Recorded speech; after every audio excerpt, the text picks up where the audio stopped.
Hello, dear friends. I hope you're doing really well today. And I want to jump right into one of the most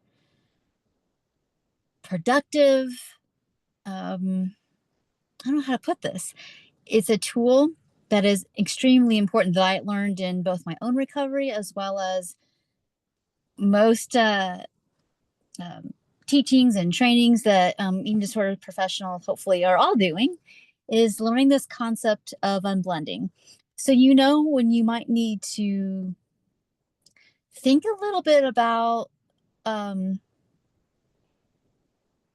your motives or your ability to land uh, the interventions that you want for recovery. We have to look at it's been really, let's say it's been really hard to like take action on something, or it's been really hard to be consistent with whatever behavior it is, whether it's um, cooking regular meals, whether it's your self talk.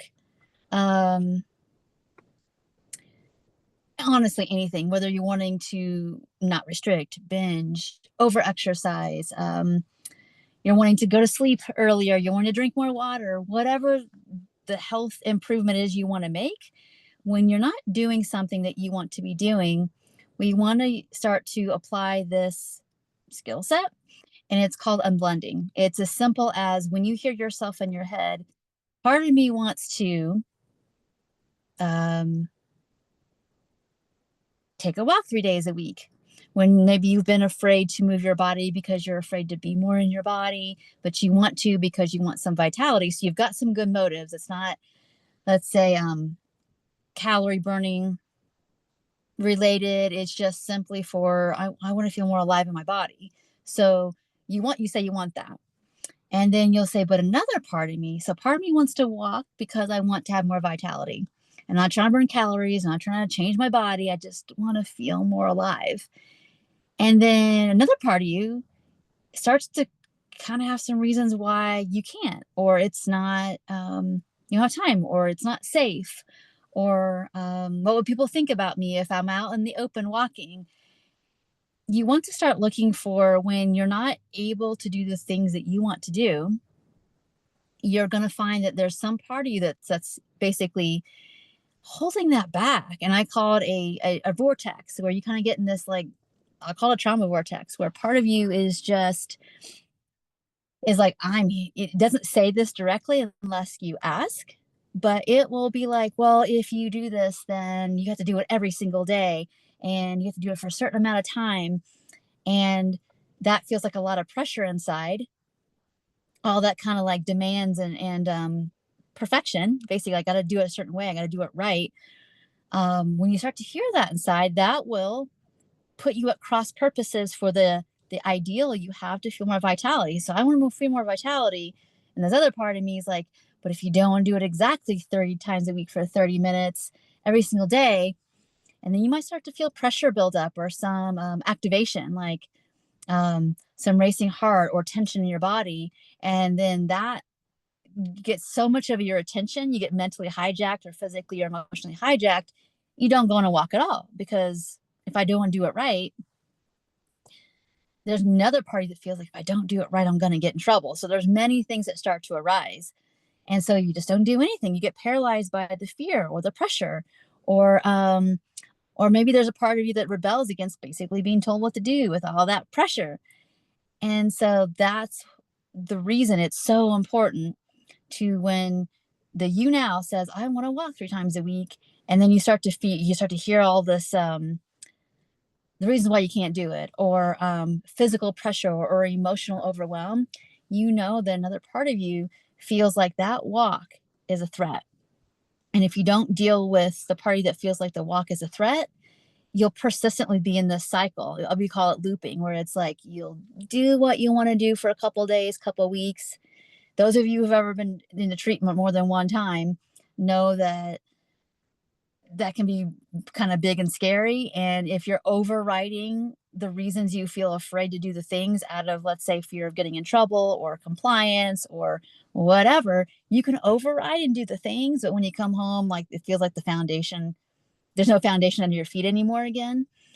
And so those who've been in treatment know that that's pretty common phenomenon. If we don't unblend, Like if we just perform quote unquote right behaviors, but we don't have a lot of internal safety, we don't feel like we have any choices, eventually that hijacking will keep happening over and over. All right. So I'm going to repeat what I said earlier is that if you don't notice that some part of you is, it feels like the thing that you want to do that might be good for you, if some part of you feels like that's a threat, you won't be able to override that very long before the pressure and the fear or the fear of being controlled or the fear of doing it wrong or you're like, gosh, if you start getting better, then how do we survive this life? That feels really scary.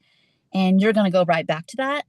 And then another part of you might start also blaming yourself for not being successful. So it is so important. I know this sounds really complex, but on some level, it's quite brilliantly simple to be able to recognize this is a reason why it's hard to, like, let's say, keep up with some health behavior change or following a meal plan or not binging is because these behaviors that we don't like have a function. And it is from a long time ago. It's probably not from yesterday that it's developed. It's for usually from like years and years of feeling like this is your only option to feel less threat response and to feel like something is there for you that you have a say about, even if it's not good for you. All right.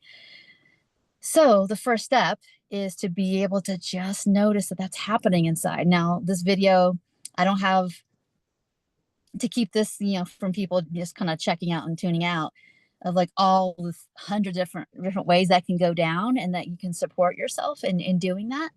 Um, we can't go into it in this video. However, that this is just one little beginning step in the process of having basically all your insides on the same page together to all move toward this goal of freedom and peace inside and contentment and vitality in terms of your health, body image, all that kind of good stuff.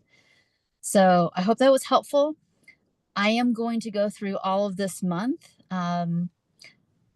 different ways that applies to, let's say, restrictive eating disorders and restrictive behaviors, even just if you're saying you're being healthy, but it causes you a lot of like perfectionism and anxiety and performance and pride, and you just don't have any ease. It's really just doing these behaviors out of fear of not doing it. That's still a low long-term outcome motivation. So we're going to talk about that. The other side of the coin, which was let's say binging, you know, and again, emotional under and overeating, I think, are basically the same stuff, just different side of the coin. And so we're going to be working through all those things this month. I'm really excited about this topic. It's one of my favorites to be able to do in sessions with people and in group and all that kind of thing. So I hope this is helpful, but it's a very, very, um, I don't see how people get to the level of freedom they want without this building this skill set and to be able to be a compassionate witness to the inside committee of what who and what's making the decisions inside for us about our food.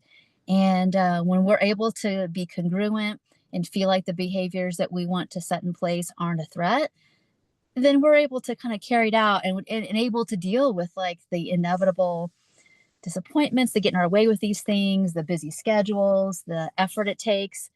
um, One of the reasons why all of this, you know, health behavior change is so hard to be consistent with is because we're not 100% on board with it inside, and then you add on the life stressors that we have to navigate to get these jobs done. Basically, it just feels like too much, overwhelmed, tired, can't access it.